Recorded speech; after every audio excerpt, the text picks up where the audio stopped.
Howdy, folks. It's Meandering Mike in the man cave of madness. It's the middle of the afternoon. We are starting turn 11 now. That is representing 785 through 860 AD. We got two new nations, showing up. That's the Norsemen, who have 6 armies. Can you see them way up there in the Icelandic Sea? They have actually a major invasion. However, they just got 6 armies, no leader. The Danes have 2 sets of raiders, 4 each, showing up in the North Sea and the Frisian Sea. Since there's all these extra dudes, we're probably going to split the turn into 3 videos. All right. Now, first thing we do is vote for Walda. One thing to note, next turn, starting in turn 12, 13, 14, 15, you can have a king. If there is no king, then you go ahead and vote for Britannia. Now, the way you are king by these rules is a nation in England has to have at least 4 armies, and no other nation can have half that. They have to have at least twice or more than any other nation. Now, so having 4 would mean 4 out of the 20, there could be 8 other nations with only 2 armies each. That's not likely to happen. But let's say you had 8 armies. As long as no other nation had 4, more than 4, if they had 4 or less, then you could be king. So if the Saxons, for example, had 8 armies, and none of the other nations within England had 5 or more, if they had 4 or less, then the Saxons could be king. The advantage of being king instead of Britannia is 4 victory points for king, and you get a bonus army. But again, if no king is selectable, then you vote for Britannia. On turn 16, there's totally different rules for king, because there's Harold Hardrada, there's William the Conqueror, and I can't remember the dude for the Saxons, but they're vying at the very end. It's Harold. But yeah, sorry, there's Harold and there's Harald and William in the end. So anyway, Britannia. So 1, 2, 3, 4, 5, 6, 7, 8. 8. There are 8 right now. 1, 2, 3, 4, 5, 6, 7, 8, 9. 9 Saxons, 1 Irish, 4 Brigantes. Yeah. So red. So that's one thing. Here, this is all these guys can dump their votes to force someone to be Britannia. With king, one of the other red players could get in the way. So the Saxons have 9 guys right now. If the Brigantes, for example, had 5 instead of 4 armies, the Brigantes would actually prevent the Saxons from being king, because the Saxons would not have at least twice as many as them. They would have to have 10, or if the Brigantes had 4 like they do right now. So anyway, we will do that extra. So it's definitely going to the Saxons again. Where's my pencil? Let me notate that. Turn 11. Saxons.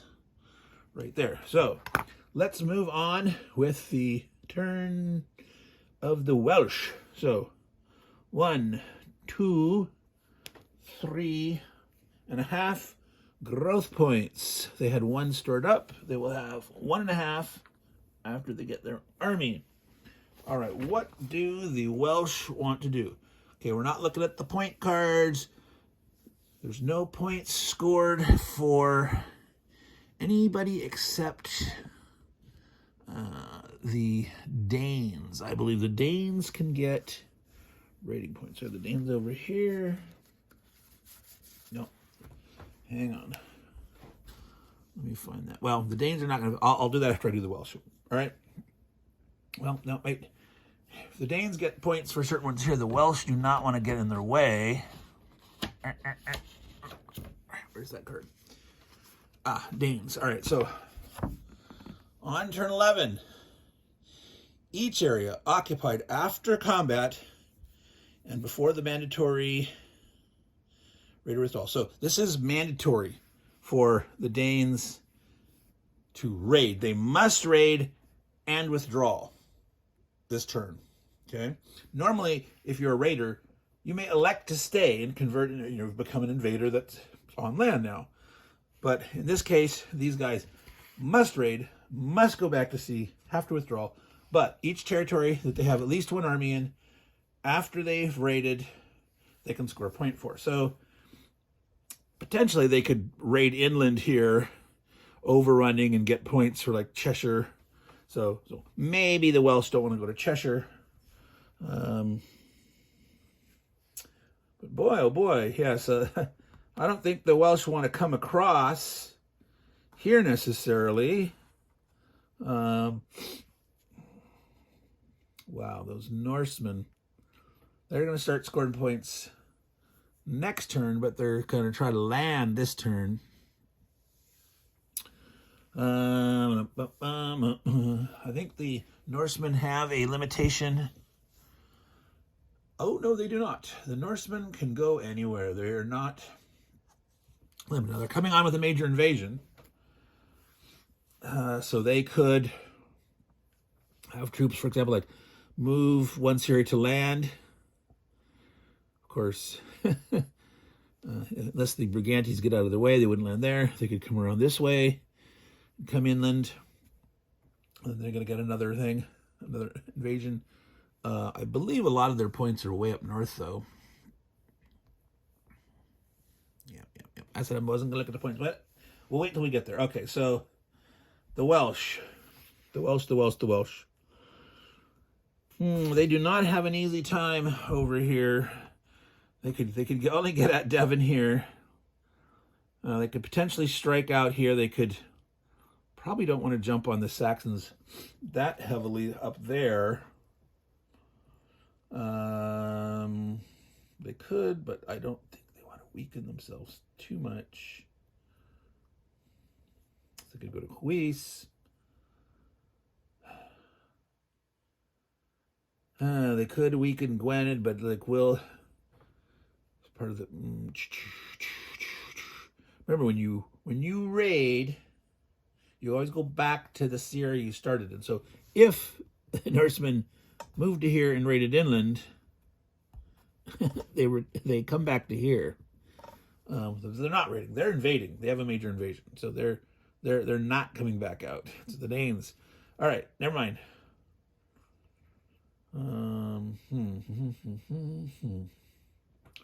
The Norsemen come right after the Scots. So both the Brigantes and the Irish will have moved. So I don't know. The Brigantes might potentially bug out of Cheshire. I don't know if the Norsemen would want to come down this way or not.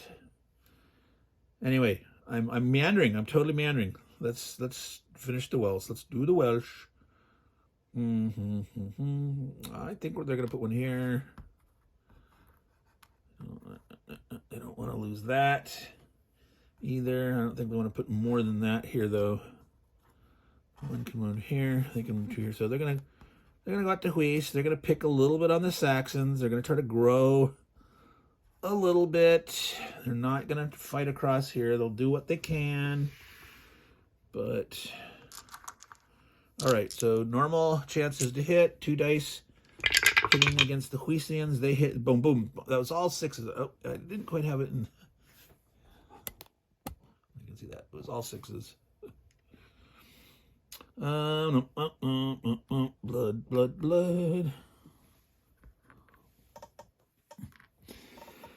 All right, so that was the Welsh. Brigantes. So they are going to grow quite nicely. 1, 2, 3, 4 and a half. They have 2. That's 6 and a half. They got to go 2 armies and have a half left over. Brigantes. Oh, I'm about to knock over a big stack of reinforcements from turn 12. All right, they get 2. Wow.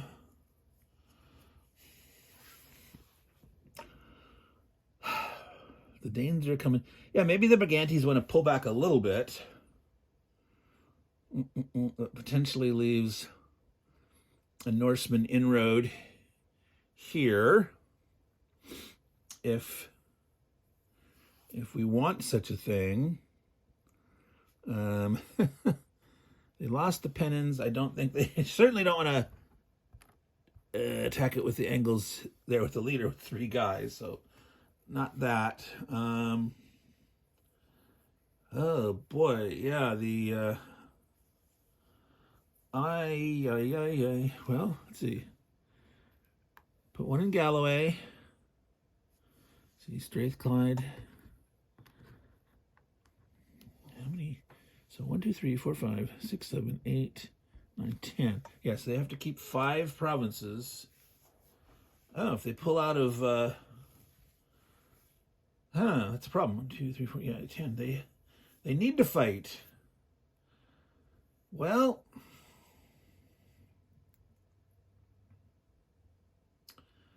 but they might. Well, anyway. All right, so let's think about. Let's say they're gonna go hit Dunedin. This guy moves to here. This guy moves to here. We grew 1 here. We move 1 out to here. 2 in Galloway. 2. So 1, 2, 3, 4, 5, 6, 7, 8, 9, 10. 5 territories that are fine. They lose nothing. They fight here and they lose 1. They have to stay and fight because otherwise, if they retreated, they would lose it anyway.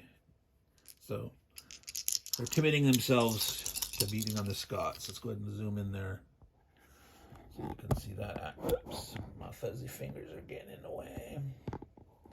All right. So here's the action going on here. Dunedin, held by the Scots. Scots have 2 here, 1 here. The Brigantes are going to go ahead and hit Dunedin. Regular chances. They hit. They are missed. So they succeeded in killing the Scot. They have 5 areas for their 10 armies. They're feeling kind of good, kind of big. They're staying out of the way right now of the Angles. Right now the Danes will acting before the Angles get a turn. So here's the temptation, go hit the Scots or go hit the Angles. They're weak. They've kept their guys there. All right, moving on. Picts. The Picts are 3, 4, 5, 6. So they're okay. They get 1. They get 1.5. They had grown last time, so they go up 1.5. Well, they're happy the Scots are weaker. The Norsemen. Well, let's see here. The Picts just get a point for any old area. I think what they're going to do is they're going to, be on the coast. They're like, oh, well, Danes, stay away. Norsemen, stay away. These guys can come inland, but, well, that's the thing is the desperate Scots going to hit Alban? With the Danes want to go all the way up to Mar? Probably not. Probably not. They want to raid. They don't want to risk losing armies. So they're better off raiding these things, maybe overrun raiding, hitting. So they can even raid an empty province. You can raid it into an empty province and then retreat the guys out. There it wasn't points for killing guys while raiding. It's, I've occupied areas while raiding. So they're just out the loot of the land. So that's it. The Picts are just going to sort of bide their time. No reason to fight right now. Let's see. They want to see what happens with the Danes and the Norsemen. The Norsemen do have their eyes potential. I think that north is worth a lot for them. However, if they risk landing up there, their major invasion is probably going to peter out. They've got to spread out. Their stacking limit comes into play. at the end of each, movement phase and retreat phase. So they could only overstack on one Hillens area. So it's very dangerous for them to try to take multiple things up there at the beginning.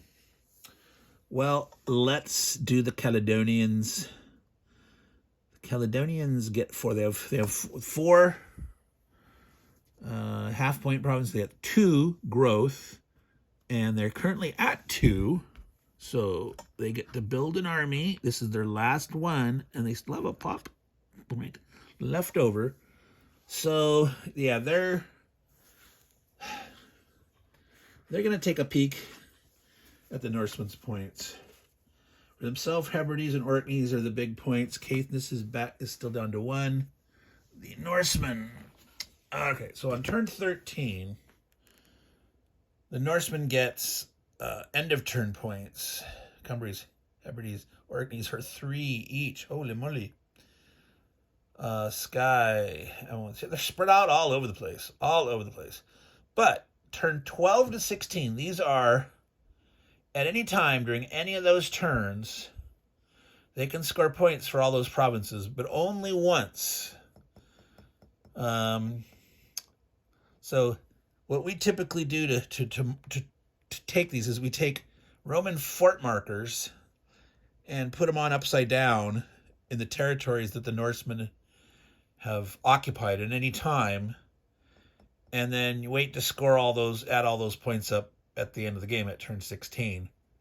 When they're done with their turn on turn 16, they're going to get all the points. There's if they've occupied them, there's no way they lose them, and that way you can say, where have I been? Where will I get points for? But Cumbria, Hebrides, and Orkneys, 1.5 each. Big points down here for occupying those.